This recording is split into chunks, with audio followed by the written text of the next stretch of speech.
Commander Lisa Reeves stood at the viewport of the Earth Alliance starship Intrepid, watching as the massive Calaxian space station grew larger.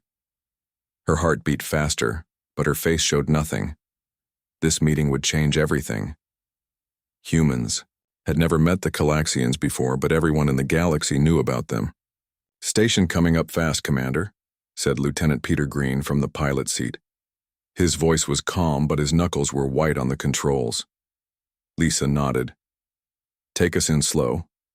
Remember, we want to look friendly." The Calaxians were known as the toughest warriors in the galaxy. They came from a planet called Dracor 7, a place so deadly that most species would die within minutes of landing there.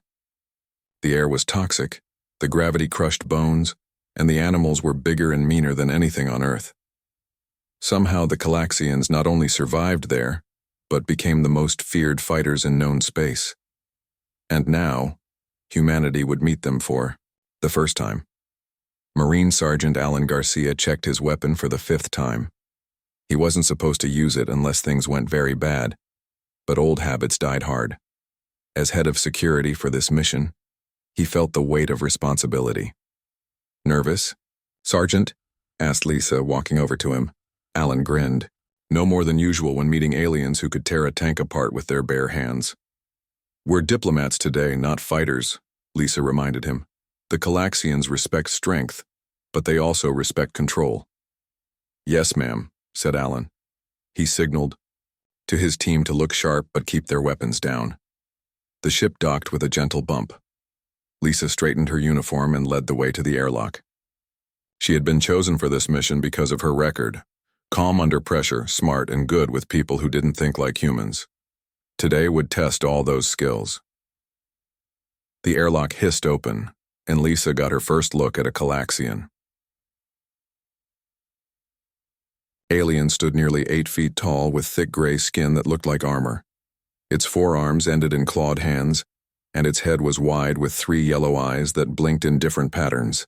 Its mouth showed teeth that could bite through metal. "I am War Master Krex of the Calaxian Empire," the alien said in a deep voice that seemed to vibrate the floor. "You are the humans?" Lisa stepped forward. "I am Commander Lisa Reeves of the Earth Alliance. We bring greetings and friendship from Earth." Krex made a sound that might have been a laugh. "Friendship? What does a soft species from a gentle world know of things that matter to Calaxians?" Lisa kept her face friendly. "Every world has its challenges, War Master. We look forward to sharing stories of ours." The Calaxian waved one massive hand. "Follow me to the meeting chamber. Try to keep up." As they walked through the station, more Calaxians stopped to stare at the humans. Some made sounds of surprise or what seemed like jokes. Alan kept his team in formation, ignoring the looks. He noticed the Calaxians all wore what looked like weapons, even the ones who weren't soldiers. "They're not impressed," whispered Olivia Chen, the team's language expert. "They think we look weak." "Let them," said Alan quietly. "Better to be underestimated than feared too soon." The meeting chamber was huge, with walls covered in what looked like trophies, pieces of equipment and strange objects that Lisa guessed came from battles. The room was hot and the air smelled strange, probably set to match Dracor 7. 5 more Calaxians waited inside, each bigger and more scarred than the guards outside. Lisa recognized the signs of important leaders. They stood, taller, and others moved out of their way. "So these are humans," said one Calaxian walking around Lisa's team. "Smaller than I expected. No natural armor. Weak looking." Lisa smiled. "Appearances can be misleading, Honored One. Humans have survived and thrived on our world through intelligence and adaptability." "Intelligence is good for making tools," said Krex, sitting in a large chair. "But when the fight comes, it is strength and ferocity that win." "What fights has your kind won, Commander Reeves?" Lisa began to answer, but was cut off by a blaring alarm. Red lights flashed throughout the chamber. "We are under attack," shouted one of the Calaxians. "Treasure raiders!" Krex jumped to his feet. "To battle station, secure the humans somewhere safe. We can help," said Lisa quickly. "My team is trained for combat." Krex made that laughing sound again. "This is no place for soft creatures. You would only—" The wall exploded inward. Through the smoke came running shapes, aliens with long limbs and weapons that fired green energy. One blast hit a Calaxian guard, who roared in pain but kept fighting. "Get down," shouted Alan to his team, but instead of hiding, he pulled his weapon and fired with perfect aim, dropping 2 attackers in quick shots. Lisa grabbed a fallen Calaxian's weapon and checked if he was alive. Finding he was just stunned, she took position behind a broken table and began firing at the raiders coming through the hole. The Calaxians fought with incredible strength, grabbing raiders and throwing them across the room, but more kept coming. One raider aimed at Crex's back while he fought 2 others. Alan saw it and ran forward, tackling the raider to the ground. The alien was stronger, but Alan fought with quick, precise moves, targeting weak points until the raider stopped moving. Olivia and the other humans had formed a defensive circle, protecting wounded Calaxians and coordinating their fire.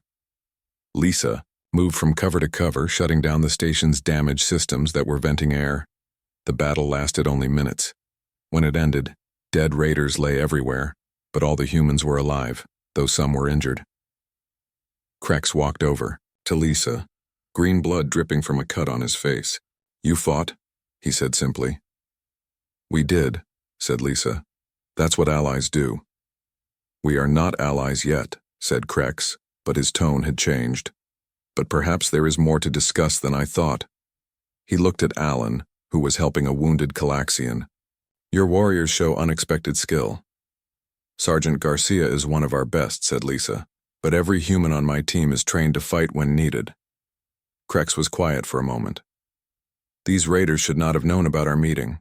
Someone told them." "Then we have a common problem," said Lisa. "Perhaps we can work together to solve it." For the first time, Crex's mouth formed what might have been a smile. "Perhaps. First we will tend to the wounded. Then we will talk more about Earth and its humans. I find myself curious." As medical teams arrived, Lisa caught Alan's eye and nodded slightly.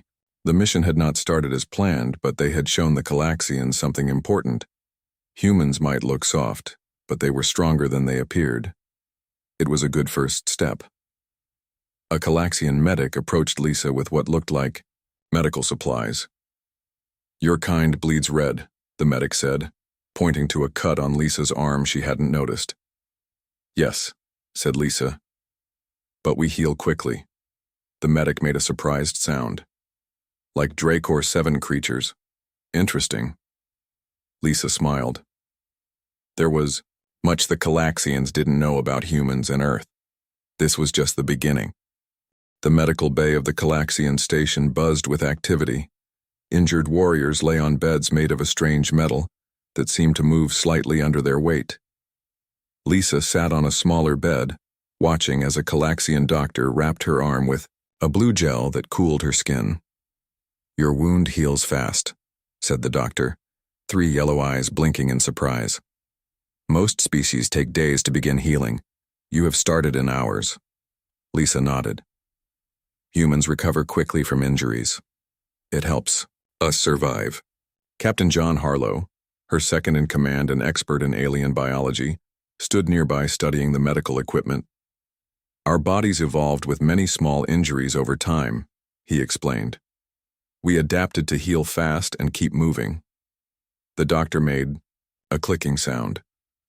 "Like creatures from Dracor 7. Interesting." A loud voice came from the entrance as War Master Crex pushed through the doors.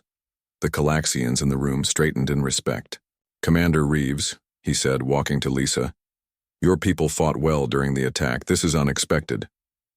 "Thank you, War Master," said Lisa, "though we prefer talking to fighting when possible." Crex made a rumbling sound in his chest. "Words are wind. Actions show truth." He looked at the human security team who sat nearby. Sergeant Garcia was helping Dr. Paul Williams treat a cut on another Marine's forehead. "Your small warriors move with skill," said Crex. "But any species can learn to fight. True strength comes from within." John stepped forward. "Perhaps there's a way to show you more about humans, War Master. A cultural exchange of sorts." Crex's middle eye narrowed. "What do you suggest?" "I've been studying your historical records. In the database you shared," said John. Your people have a tradition called the Rite of Valor, yes? A test of strength and will? The room grew quiet. Even the injured Calaxians turned to listen. You speak of sacred things, said Krex slowly. The rite is how we test our young warriors. No outsider has ever taken part. Then we would be honored to be the first, said Lisa, catching on to John's idea. A way to learn about each other through action, not just words. Krex stared at her for a long moment. You do not understand what you ask. The rite tests the limits of even Calaxian strength. Softer species would not survive. Let us try, said Lisa. If we fail, you lose nothing. If we succeed, you learn something new about humans. The Calaxian doctor made a sound like stones grinding, together. It would be interesting to see how their bodies respond to the challenges. Krex seemed to consider this. Very well. I will allow a small group to attempt the first trial. No species has ever passed all 5 trials except Calaxians.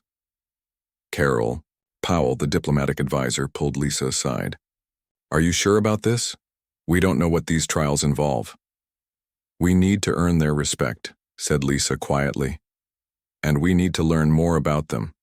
This is the fastest way to do both. The next day, Lisa stood with her chosen team in a large circular room deep in the station. The walls were made of a dark material that seemed to absorb light.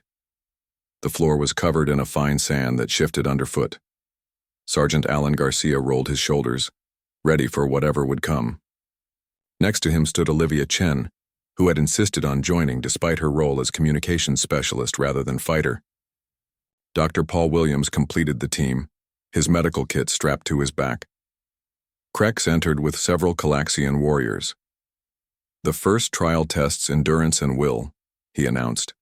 You must stand in the circle of fire until you can no longer bear it. There is no shame in stepping out when your limit is reached. The sand beneath their feet began to glow orange.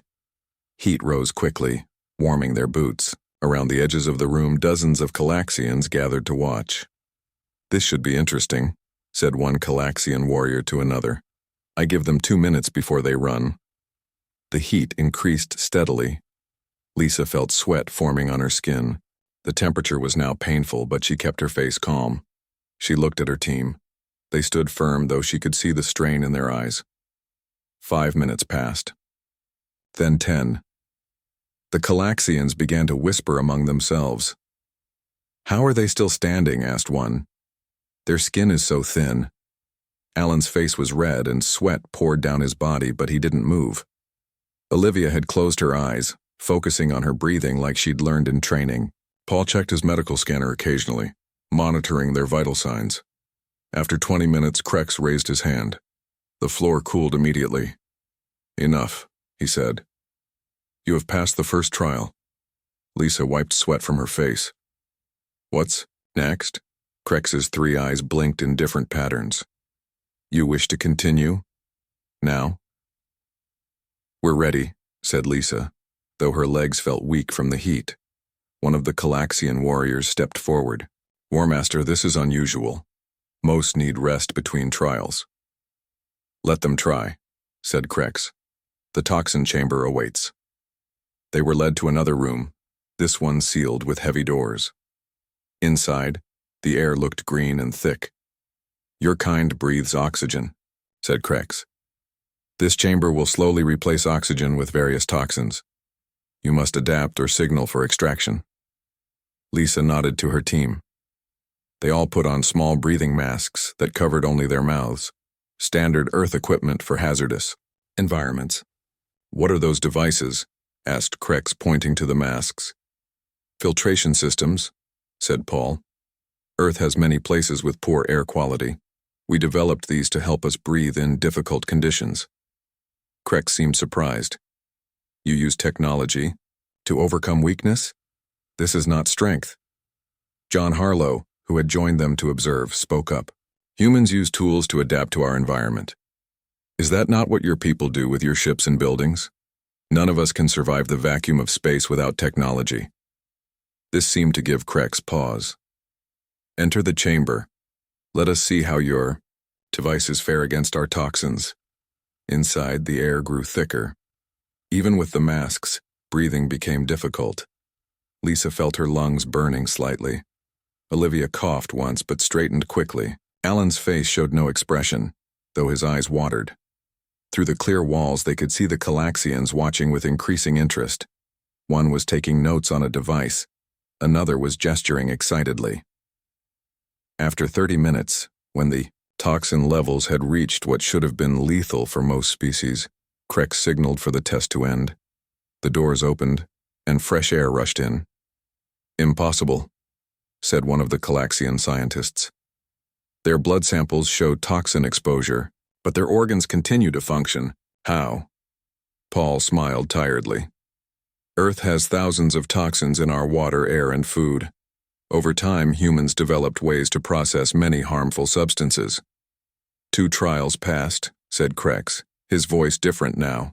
"No non-Calaxian has ever managed this." He looked at Lisa with new eyes. "Rest now. Tomorrow we test strength." As they walked back to their quarters, Lisa heard Calaxians talking behind them. "Perhaps there is more to these humans than we thought," one said. "Or perhaps their world is not as soft as we believed," answered another. Lisa smiled to herself. The challenge had just begun, but already things were changing. The Calaxians were starting to see humans differently, and that was exactly what they needed. Morning came quickly on the Calaxian station. Lisa woke feeling sore but rested. The trials yesterday had pushed her body to its limits, but she felt proud of her team. They had surprised the Calaxians, and that was a good start. She met the others for a quick meal before the next trial. Alan looked ready as always, his face calm. Olivia seemed tired but determined.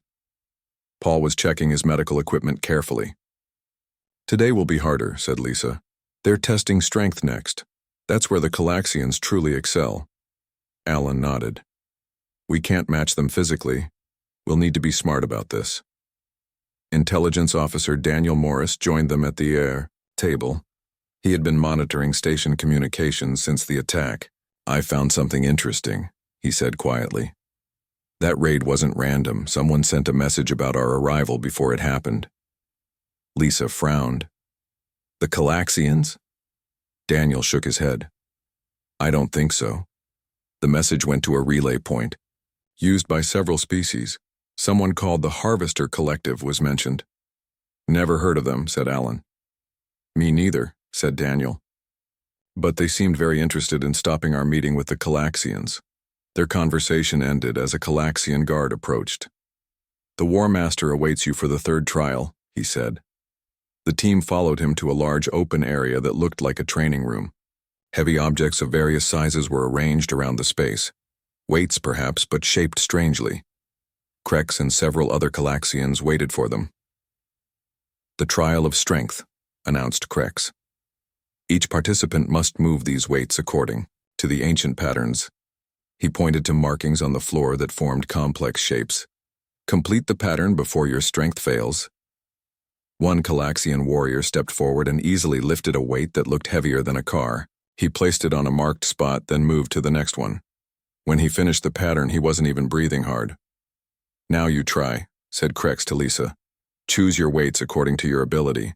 There is no shame in selecting lighter ones." Lisa looked at the weights. Even the smallest looked extremely heavy. She chose one that seemed manageable and tried to lift it.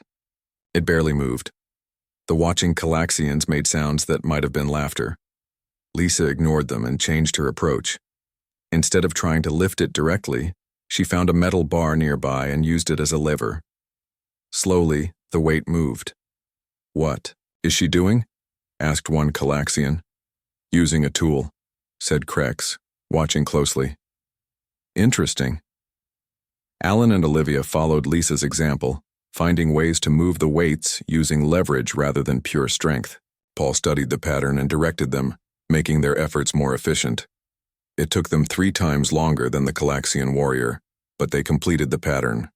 Krex's 3 eyes blinked in sequence. "You used your minds to overcome physical limitations. This is not how the trial is normally completed." "Humans have always used tools and teamwork," said Lisa. "It's how we survived on Earth." Tell me about this Earth, said Krex, seeming genuinely curious now. Our records show it as a moderate world with stable climate and low predator threats. John Harlow laughed. Whoever gave you that information was either lying or badly informed. Earth has deserts where water evaporates in minutes, frozen regions where exposed skin dies in seconds, and jungles so dense and dangerous that we still haven't explored them fully. The Calaxian scientists listening nearby moved closer. Our planet has gone through 5 mass extinctions, continued John. Species that couldn't adapt died out. Humans survived ice ages, floods, volcanic winters, and more. We've lived through plagues that killed millions and wars that destroyed entire continents. But your technology, began one scientist, is recent, said Paul. For most of our history, humans survived with basic tools against predators faster and stronger than us. We lived through climate shifts that changed our planet completely in a single lifetime. Krex seemed troubled. If what you say is true, why is Earth not classified as a death world like Dracor 7? Because we changed it, said Lisa simply. Humans didn't just survive our world, we transformed it. We drained swamps that carried disease, irrigated deserts, built cities in places once thought uninhabitable. Earth was a death world, but we refused to let it stay that way. The room grew quiet as the Calaxians processed this information. Come, said Krex suddenly. I wish to speak privately. He led Lisa to a small room away from the others. Inside was a communication screen showing data she couldn't read. My security team intercepted this message, said Krex. It confirms what your officer discovered. The attack on our meeting was planned by the Harvester Collective. Who are they? Asked Lisa. A group that works from shadows, said Krex, his voice low and angry. They have operated for centuries, preventing alliances between powerful species. They believe that when strong species unite, wars follow. And they don't want humans and Calaxians working together, said Lisa. That's why they attacked. Krex nodded. They fear what we might become together. A loud alarm suddenly blared through the station. Red lights flashed and the air system made a strange hissing sound. Something is wrong, said Krex, moving to a control panel. His hands moved quickly over the symbols. The life support system is failing. Neurotoxin detected in the air supply. Lisa could see Krex's breathing change. His skin began to darken, in patches. This toxin targets Calaxian biology, he said, voice strained. You should not be affected. Where are the controls? Asked Lisa quickly. Krex pointed to a panel across the room before dropping to one knee, struggling to breathe. Lisa ran to the panel and studied it quickly. The symbols made no sense to her, but she could see patterns in how they were arranged. It looked similar to Earth systems: input, processing, output. She found what seemed to be the air circulation controls and began shutting down sections, isolating the contaminated air. Her lungs burned slightly, but nothing like what Krex was experiencing. She worked faster, rerouting clean air from the human quarters to the main system. Slowly, the alarm stopped. Krex breathed deeply as fresh air filled the room. He looked at Lisa with all 3 eyes focused intently. You were not affected, he said, and you understood our systems quickly enough to save many Calaxian lives. The toxin was designed for your biology, not ours, said Lisa. As for the systems, humans have had to learn and adapt to new technologies throughout our history. We're good at figuring things out quickly. Krex stood up, seeming to come to a decision. I believe I have misunderstood your species, Commander. Reeves, you are not soft creatures from a gentle world. He placed one massive hand on her shoulder. You are Deathworlders like us, but of a different kind. Lisa smiled. Perhaps now we can truly begin talking as equals. Krex nodded. Yes. And perhaps together we can deal with these harvesters who fear our alliance so much. Outside they could hear confusion and shouting as Calaxians responded to the attack. But in that small room, something important had changed. For the first time, the mightiest known Deathworld species understood that they had finally met their match in humanity. The station's main control room buzzed with activity. Calaxian officers moved quickly between stations, checking systems and reporting damage. In the center of the room, Lisa stood with Krex looking at a large display showing the station and surrounding space. "The harvesters will not stop with one failed attempt," said Krex. "Our sources indicate they are gathering ships for a direct attack." Lisa studied the display. "How many ships can we expect?" "At least 20, said a Calaxian officer. "Our station has strong defenses, but a coordinated attack could cause serious damage." Alan Garcia had joined them, along with Olivia and Paul. "We should contact the Intrepid," said Alan. "Captain Rogers can bring reinforcements." Lisa nodded. "Good idea. But communications are still damaged from the first attack." "I can help fix that," said Olivia. "I worked on communication systems before joining the diplomatic corps." Krex assigned 3 Calaxian technicians to work with Olivia. "Show them what you need." As they left, more Calaxians entered the room. These were different from the warriors and scientists Lisa had met so far. They wore simple clothes and moved with less confidence. "Station workers," explained Krex, seeing her curiosity. "Not warriors, but they will fight if needed. All Calaxians are trained for combat from youth." "On Earth we have both soldiers and civilians," said Lisa. "Not everyone fights." Krex made a sound like rocks sliding together. "Another difference between our worlds. On Dracor 7, everything fights or dies." The display flashed with a warning signal. A Calaxian officer called out, "Multiple ships approaching. Harvester energy signatures detected." "How long until they reach us?" asked Krex. 20 minutes at current speed," said the officer. Lisa turned to Krex. "We need to combine our knowledge. Calaxians know fighting, but humans know unexpected tactics." Krex hesitated only briefly. "What do you suggest?" "Let our teams work together," said Lisa. "My security team with your warriors, share ideas and approaches." "Calaxians lead in battle," said one of the older warriors in the room. "Not this time," said Krex firmly. "We fight together or we die separately." He turned to Lisa. "Your people will fight alongside mine as equals." The next 15 minutes were busy. Alan worked with the Calaxian warriors, explaining human combat tactics. Paul set up a medical station with both human and Calaxian supplies, testing combinations that might work for both species. Lisa and Krex planned the station's defense. "They will expect us to defend from inside," said Lisa.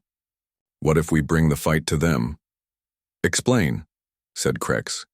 "Use the station's small craft to launch a counterattack while they're still forming up. They won't expect us to come out to meet them." Krex's eyes blinked in different patterns. "Aggressive. Unexpected, I like it." The plan came together quickly. Mixed teams of humans and Calaxians would fly small fighter craft from the station, hitting the harvester ships before they could organize. Meanwhile, the station's defenses would be fully powered, ready for any ships that got through. As they prepared, Olivia rushed into the control room. "Communications are back online. I've contacted the Intrepid. They're coming, but they're 4 hours away." "We must hold until then," said Lisa. Krex placed a large hand on her shoulder. "We will hold." The first harvester ships appeared on the display, moving into attack formation. They were sleek and dark, with weapons visible along their hulls. "Launch fighters," ordered Krex. Alan led one of the mixed teams, flying with a Calaxian co-pilot in a small but powerful craft. 6 other fighters launched with them, racing toward the approaching enemy. From the control room, Lisa watched the small dots move across the display. "The harvesters are changing formation," she said. "They didn't expect this." The fighters hit. The first enemy ships hard, weapons fire lighting up the darkness of space. 2 harvester ships exploded immediately, caught unprepared for such an aggressive move. "They fight well together," said Krex, watching Alan's fighter take down another enemy ship. "Your Sergeant Garcia has the spirit of a Calaxian warrior." "He grew up in a tough place on Earth," said Lisa. "Fighting was often necessary for survival." The remaining harvester ships regrouped and pressed forward toward the station. The fighters harassed them, taking down 2 more, but the larger ships kept coming. "Prepare for direct assault," called Krex. The station shook as the first enemy weapons hit the shields. Lisa grabbed a console to stay standing. "Shields at 80%, reported an officer. More hits followed. The fighters continued to attack. The harvester ships from behind. But the enemy focused on the station now. "They're targeting our life support systems again," said a technician. "Same as before." "They know what worked last time," said Lisa. She turned to Paul. "Doctor, can we create a countermeasure for their toxin in case they break through?" Paul was already working at a medical console with a Calaxian doctor. "Working on it. The Calaxians have samples from the last attack. If we combine our medical knowledge, we might create something effective." Another hit rocked the station. "Shields at 60%. A Calaxian warrior near Lisa was thrown across the room by the impact. She helped him up, surprised at how heavy he was. "Thank you, human," he said. "You are stronger than you look." "We have to be," said Lisa. On the display, Alan's fighter took a direct hit but kept flying. His voice came over the communication system. "We've found a weak spot in their flagship. Targeting now." Lisa watched as Alan's fighter, trailing smoke, dove straight toward the largest harvester ship. At the last moment, he fired all weapons and pulled away sharply. The enemy ship's engines flared and went dark. "Their command ship is disabled," called a Calaxian officer. The other harvester ships began to break formation, some turning to retreat. The station's weapons caught two more, destroying them completely. "They're running," said Krex, satisfaction in his deep voice. Lisa let out a breath she hadn't realized she was holding. "For now. But they'll be back." The fighters returned to the station. Alan limped into the control room, arm around his Calaxian, co-pilot who was helping him walk. "Good flying," said Krex to both of them. "We make a good team," said Alan, wincing as Paul came over to check his injuries. Lisa looked around the room.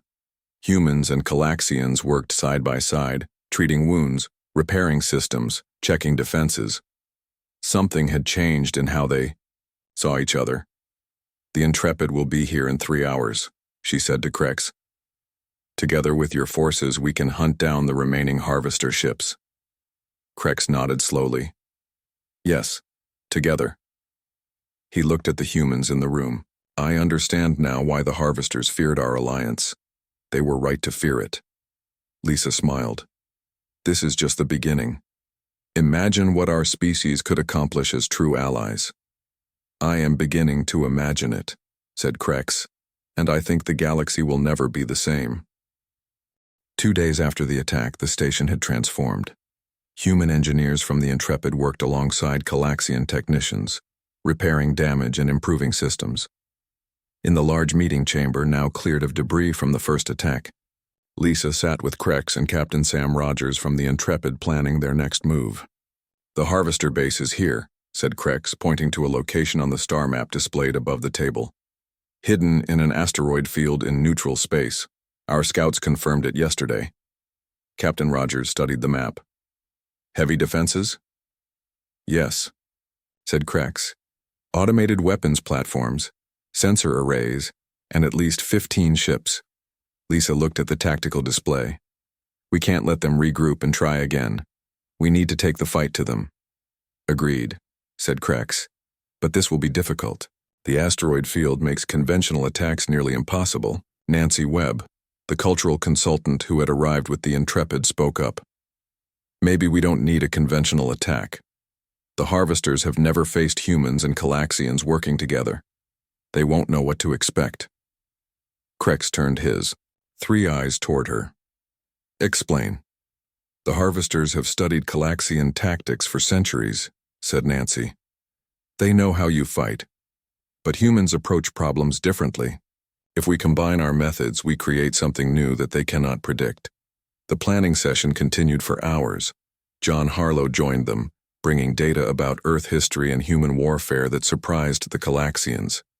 "Your species advanced from simple tools to space travel in less than 10,000 years?" asked a Calaxian scientist, checking the data again. "Yes," said John. "Most of our technological growth happened in just the last few hundred years." "Impossible," said the scientist. "Evolution does not work so quickly."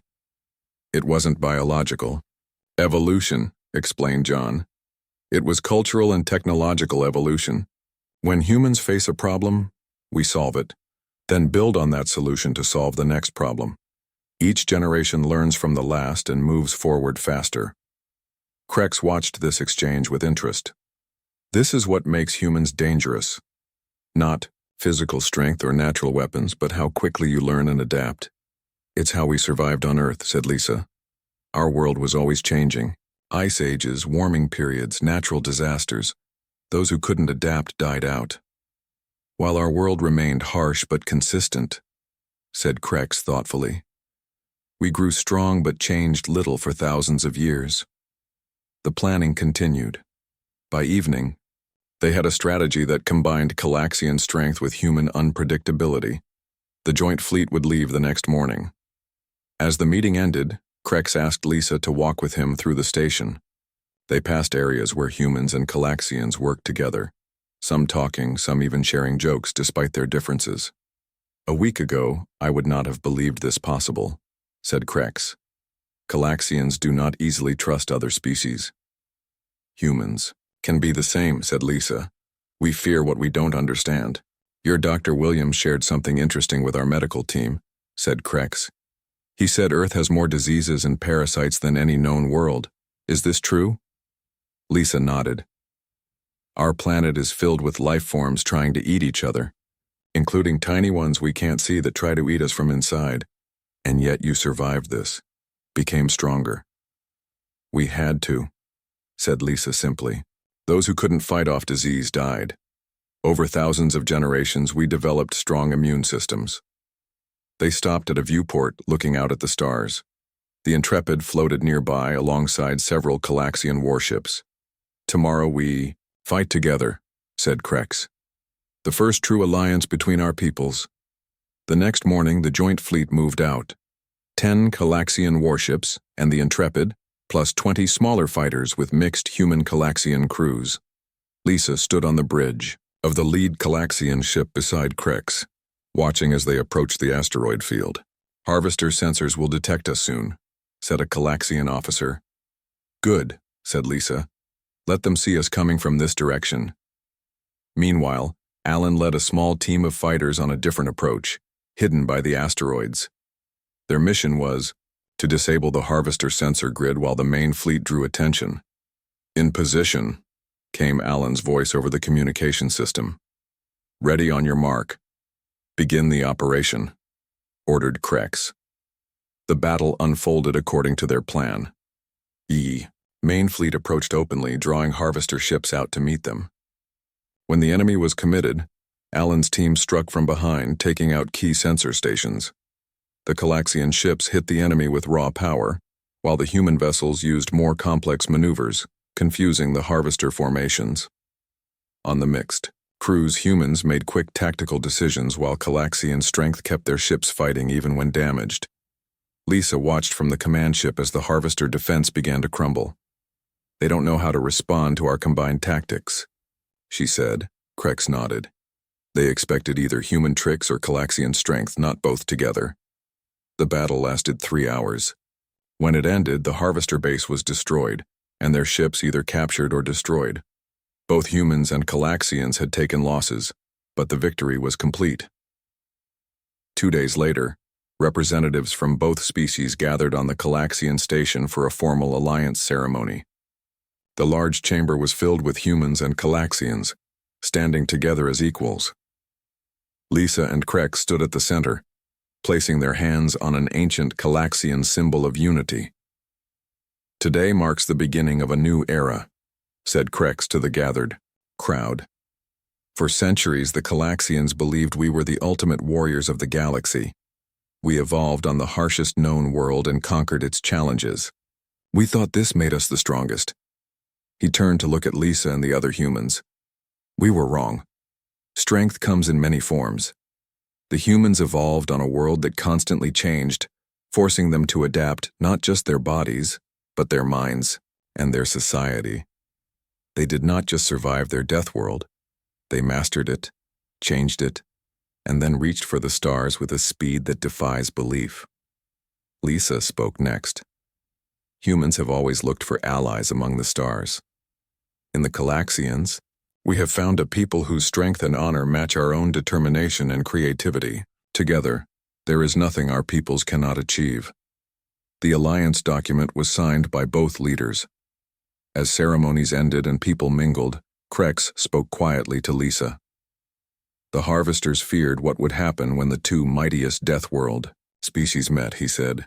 They were right to fear it, but wrong about the outcome. They thought we would bring war and destruction together. And instead? Asked Lisa. Krex looked around at humans and Calaxians talking, sharing ideas and planning future projects. Instead, I think we might bring something the galaxy has never seen before. Deathworlders who use their strength not just to survive, but to build something greater than either of us could alone. Lisa smiled. That's what humans do best. We take challenges and turn them into opportunities. And that, said Krex, is why you may be the most dangerous and most valuable allies in the galaxy. As the celebration continued around them, both leaders looked out at the stars visible through the station's viewport. The galaxy was about to change. The Deathworlders had united, and nothing would ever be the same again.